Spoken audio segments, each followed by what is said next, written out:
நீங்க எது ஒன்றுக்குமே எனக்கு பணம் தரல நான் எப்படி சம்பளம் கொடுக்கறதுன்னா டாஸ்மார்க்ல மட்டும் 1 லட்சம் கோடி 3 ஆண்டுல அடிச்சிருக்கீங்கன்றான்.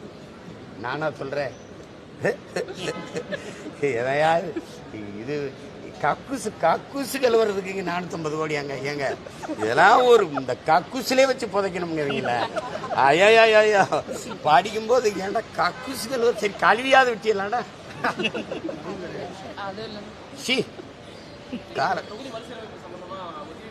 இல்ல தொகுதி சீரமைப்பை நாங்க கேட்கறது எங்களுக்கு அவங்களுக்கு நிலைப்பாடு வேறு.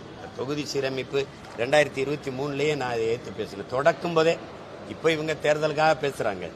அனைத்து கட்சி கூட்டம் போட்டு பேச வேண்டிய 1000 பிரச்சனை இருக்கு. தினம் என் மீனவன் கைது பண்ணப்படுறான், அதான் இங்க பேசல. நாடாளுமன்றத்துக்கு 40 அதிகபட்சமா எல்லா உறுப்பினரும் எங்க இருக்காங்க? திமுக.